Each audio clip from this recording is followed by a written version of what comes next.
Დღემშვიდობისა მეგობრებო, მოგესალმებით ყველას. ვიდრე დავიწყებთ დღესასრიგით გათვალისწინებული საკითხების განხილვას, გადაწყვეტილებების მიღებას, მინდა რამდენიმე თემას შევეხო. Როგორც იცით, ახლოვდება თვითმმართველობის არჩევნები, რომელმაც უნდა განსაზღვროს ჩვენი ქალაქის და თანაქალაქელების მომავალი. მისი ხვალინდელი დღე და ბუნებრივია, ყველა ვისაც ამ ქალაქზე შედგება გული კარგად აცნობიერებს აღნიშნული არჩევნების მნიშვნელობას. Როგორც იცით, გარდა იმისა, რომ ვარ მოქმედი მერი, ვაწარმოებ ასევე საარჩევნო კამპანიას, როგორც ქართული ოცნება დემოკრატიული საქართველოს მერობის კანდიდატი და სრული პასუხისმგებლობით ვამბობ, ბევრჯერ მithქვამს და კიდევ ერთხელ გავიმეორებ, რომ ძალიან ვაფასებ და ვუფრთხილდები იმ ხარდაჭერას, იმ თანადგომას, იმ სიყვარულს, რასაც ვგრძნობ ჩვენი ქვეყნის მოსახლეობის მხრიდან, რასაც ვგრძნობ თბილისელების, ჩვენი თანაქალაქელების მხრიდან და რა თქმა უნდა, ძალიან კარგად ვიცი თუ რამხელა პასუხისმგებლობა მაქვს აღებული ამ ადამიანების წინაშე. სწორედ ამიტომ საარჩევნო კამპანია დავიწყეთ დაგეგმილზე ადრე, რათა ამომრჩევლებს და თბილისის მოსახლეობას მივაწოდოთ დეტალური ინფორმაცია განხორციელებულ თუ განსახორციელებელ პროექტებზე, რა გვაქვს ზოგადად დაგეგმილი, რის გაკეთებას ვაპირებ. ვფიქრობ, ჩვენ საქმით დავამტკიცეთ, რომ ვართ ის გუნდი, ვინც შეძლებს იზრუნოს თბილისელებზე, კიდევ უფრო გაალამაზოს და ქალაქისთვის მნიშვნელოვანი პროექტები განახორციელოს. Ამდენად ჩვენთვის ძალიან მნიშვნელოვანია წინა საარჩევნო კამპანია და საარჩევნო პროცესში დაგეგმილი ღონისძიებები ჩავატაროთ მშვიდ გარემოში, ღიად და გახსნილად. ხვდებით ჩვენს ამომრჩეველს, ვისმენთ მათი მხრიდან თუ რა გამოწვევები არის, რა პრობლემები არის, ჩვენ რა თქმა უნდა ვესაუბრებით მომავალზე, თუ როგორ შევძლებთ უპასუხოთ ამ გამოწვევებს და ყველა პრობლემა მომდევნო წლების განმავლობაში იყოს მოგვარებული, მოწესრიგებული. ფსევდოლიბერალების იმ აგრესიულ ძალადობრივ ჯგუფს, რომელიც ბოლო წლებია ქვეყნის აყირავების მცდელობით არის დაკავებული და უცხო ძალის დაკვეთით მოქმედებს, აქვს სურვილი თუნდაც მცირე არეულობა შემოიტანოს ქვეყანაში და ხელი შეუშალოს ზოგადად წინა საარჩევნო კამპანიას და ჩემს საარჩევნო კამპანიას. ყველამ კარგად დაინახა, რა პროცესები განვითარდა თბილისის საარჩევნო შტაბის გარშემო რადიკალთა ძალადობრივი დაჯგუფება, პროვოკაციული ქმედებებით, აგრესიით, უწმაწური შეძახილებით, გინებით, ზიზღის ენით დაუპირისპირდა მმართველი პარტიის წევრებს, მხარდამჭერებს, მედიის წარმომადგენლებს, რიგით გამვლელებს, ყველას, ვინც მათ გვერდით არ დგას. ეხლა მიზანი ცხადია, ბევრჯერ ვისაუბრე ამასთან დაკავშირებით, გავაკეთე განმარტება, არის საზოგადოების გახლეჩვის მცდელობა და საარჩევნო კამპანიაში ხელის შეშლა. არაერთხელ მithქვამს და კიდევ ერთხელ გავიმეორებ, რომ ზოგადად ძალადობა როგორ უნდა მოგეწონოს ადამიანს, არ აქვს მნიშვნელობა ვის მიმართ არ უნდა ხდებოდეს, ზოგადად მსხვერპლს, ვინც ძალადობის მსხვერპლია, პროფესიასაც არანაირი მნიშვნელობა არ აქვს, ზოგადად ძალადობა არის კატეგორიულად მიუღებელი და არაერთხელ გამიკეთებია განცხადებები ამასთან დაკავშირებით, არაერთხელ დამიგმია მათგან განსხვავებით, როდესაც პირიქით ხელს უწყობდნენ, ტაშს უკრავდნენ ძალადობას თავიანთი სიუჟეტებით, თავიანთი Facebook სტატუსებით, სოციალურ მედიებში, სხვადასხვა სივრცეებში და ასე შემდეგ. ზოგადად კატეგორიულად მიუღებელია ძალადობა, მაშინაც კი, როდესაც ქალის სახე აქვს დაკარგული, ქალისთვის შეუფერებლად იქცევა, ძალადობს, ბილსიტყვაობს, მესმის, რომ ძალიან რთულია მოთმინებით უპასუხო ასეთ ადამიანებს. ქალებსაც და კაცებსაც არ აქვს მნიშვნელობა, რომლებიც გუშინ და გუშინწინ საარჩევნო შტაბს თავს დაესხნენ და საზოგადოებამ, ფართო საზოგადოებამ იხილა თუ როგორ იქცეოდნენ ისინი. ეს ადამიანები არ ცნობენ არც საკუთარ სქესს, არც ეროვნებას, არც რელიგიას, არც სამშობლოს, აღარაფერს ვამბობ მათ მორალსა და ზოგადად ზნეობაზე. ეს არის გარედან დაფინანსებული, აგრესიული, ძალადობრივი დაჯგუფება. ასეთი ინდივიდების ჩამოყალიბების პროცესი დღეს და გუშინ არ დაწყებულა, მიზანმიმართულად ხდებოდა სხვადასხვა ინსტიტუციებში მათი გაწვრთნა, დატრენინგება, უსამშობლო მასად ქცევა. ამ ყველაფრისთვის წლების განმავლობაში ათეულობით მილიონი დოლარი იხარჯებოდა. გახსოვთ, ალბათ წლების წინ გაგახსენოთ მინდა გია ბუღაძის ინიციატივით სამხატვრო აკადემიაში ჩატარებული პერფორმანსი, სადაც პირისპირ სხდომი ახალგაზრდები ერთმანეთს აფურთხებდნენ. წარმოუდგენელი იყო ეს ყველაფერი და ეს კონცეპტუალურ პროექტად დასახელდა მაშინ. ასეთივე დამაჯერებლობით, რასაკვირველია დამაჯერებლობით ბრწყალებში ცდილობენ ახლაც ლიბერალური ფაშიზმის წარმომადგენლები ზიზღი, სიზულვილი, შეურაცხყოფა დემოკრატიულ პროცესად წარმოაჩინონ, რაც ცხადია, განცირულია წარუმატებლობისთვის. ბევრჯერ თქვი და კიდევ ერთხელ გავიმეორებ.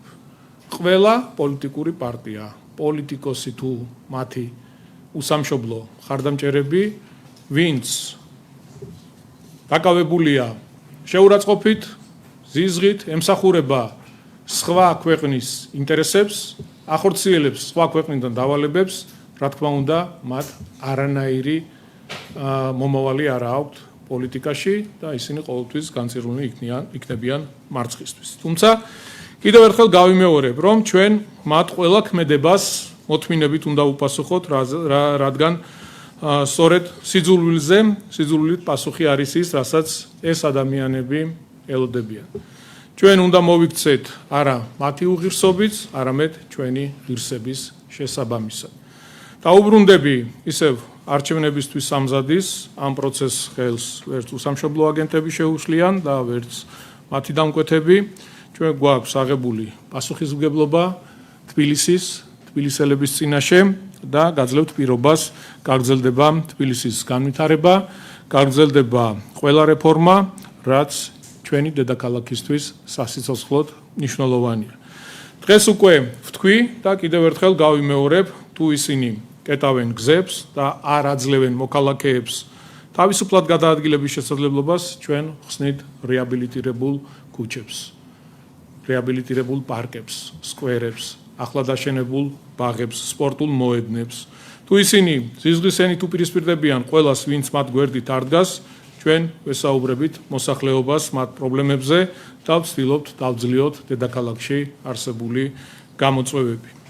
მე მინდა ასევე ვისარგებლო შემთხვევით და მადლობა გადავუხადო ყველა ჩვენს ხარდამჭერს, ჩვენს თანაგუნდელებს, ვინც ამ დღეების განმავლობაში მოთმინებით პასუხობს მათ აგრესიას და მოთმინებით პასუხობს იმ ძალადობრივ ჯგუფებს, რასაც ჩვენ საარჩევნო შტაბთან ხედავთ. ესაა ჩვენი პასუხი მათ აგრესიაზე, ხოლო მოსახლეობის პასუხი იქნება 4 ოქტომბერს, რომელიც აუცილებლად დასრულდება მხოლოდ და მხოლოდ თბილისის გამარჯვებით. ჩვენ გავაგრძელებთ ამ ქალაქის განვითარებას და გავაგრძელებთ ყველა იმ პროექტის განხორციელებას, რომელიც ქალაქისთვის სასიცოცხლოდ მნიშვნელოვანია. დღეს მქონდა პატივი სამგორის რაიონში დაგვეთვალიერებინა უკვე დამთავრებული, რეაბილიტირებული კიდევ ერთი მნიშვნელოვანი პროექტი, კახოკიდის ქუჩის სარეაბილიტაციო სამუშაოები დასრულებულია. 2 თვის წინ ჩვენ გავხსენით მოძრაობა, ავტომობილებს ჩვეულებრივად შეეძლოთ გადაადგილება, დარჩენილი იყო მცირე სამუშაოები, რომელიც დამთავრდა და დღეს საზოგადოებას მივაწოდე ინფორმაცია აღნიშნულთან დაკავშირებით. პროექტის ფარგლებში პირველი რაც გაკეთდა, მიწისქვემოთ არსებული ქსელი მთლიანად რეაბილიტირდა, ახალი პროექტი გაკეთდა, მთლიანად შეიცვალა არსებული კომუნიკაციები, განათების ბოძები თავისი ლედსანათებით, მოწესრიგდა ტროტუარები, მოეწყო საპარკინგი არეალები ავტომობილებისთვის.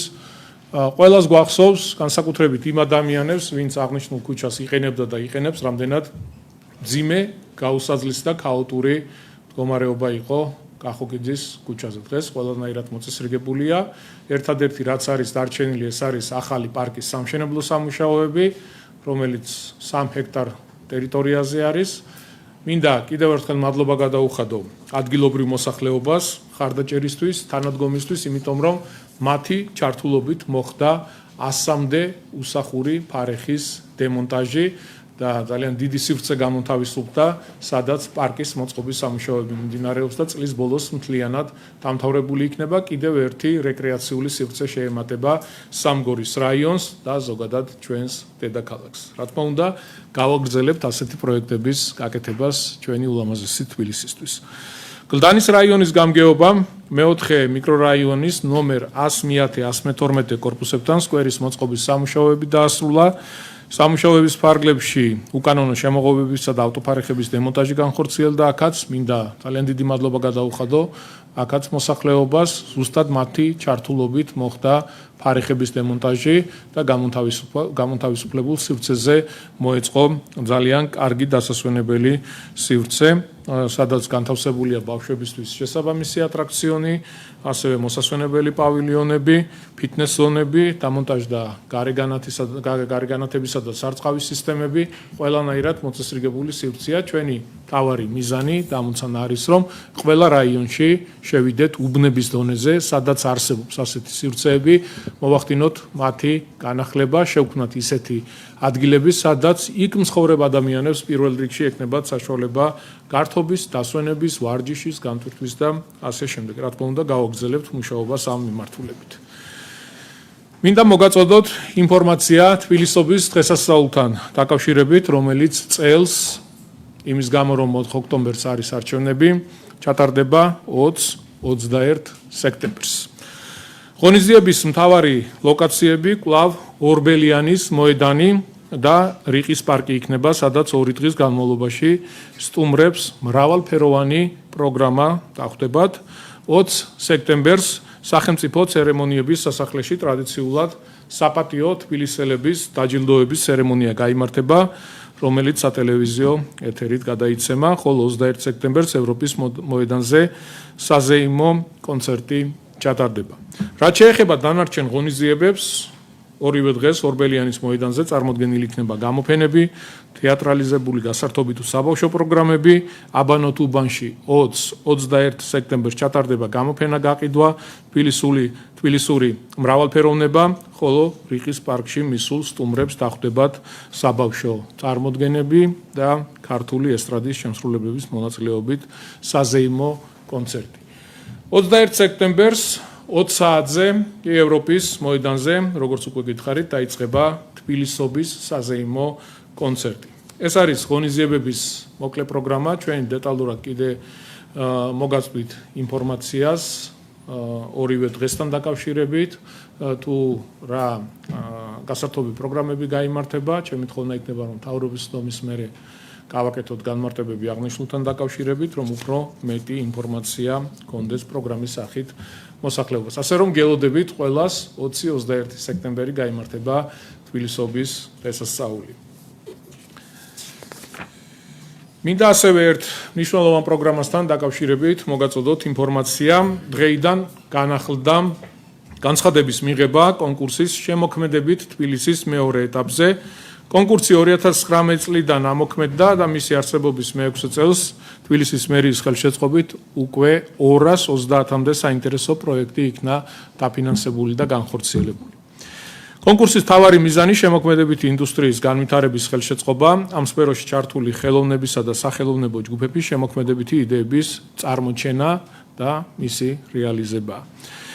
შემოდგომის ეტაპზე 10 სექტემბრიდან 10 სექტემბრის 30 სექტემბრის ჩათვლით პროექტები მიიღება 3 მიმართულებით: საგამომცემლო საქმიანობა, დიზაინი და რეწვა, თანამედროვე ვიზუალური ხელოვნება. დამატებით ინფორმაციის მიღება და განცხადების ატვირთვა მსურველებს შეუძლია მუნიციპალიტეტის ვებ გვერდზე დეტალურ ინფორმაციას მიიღებთ. კონკურსში მონაწილეობის მიღება შეუძლია საქართველოს ტერიტორიაზე რეგისტრირებულ იურიდიულ პირს ან საქართველოს საგადასახადო კოდექსით განსაზღვრულ მეწარმე ფიზიკურ პირს. აღსანიშნავია, რომ კონკურსის ფარგლებში დაფინანსებული პროექტების უმეტესი ნაწილი ნამდვილად ემსახურება დასახული მიზნების განხორციელებას. ჩვენ ყველანაირად ხელშეგიწყობთ, გვერდით დაგიდგებით, რომ თქვენი იდეები თქვენი იდეების რეალიზება მოხდეს. ეს იყო რის თქმაც მინდოდა მეგობრებო, ახლა შეგვიძლია გადავიდეთ უკვე დღის წესრიგით გათვალისწინებული საკითხების განხილვაზე და გადაწყვეტილებების მიღებას.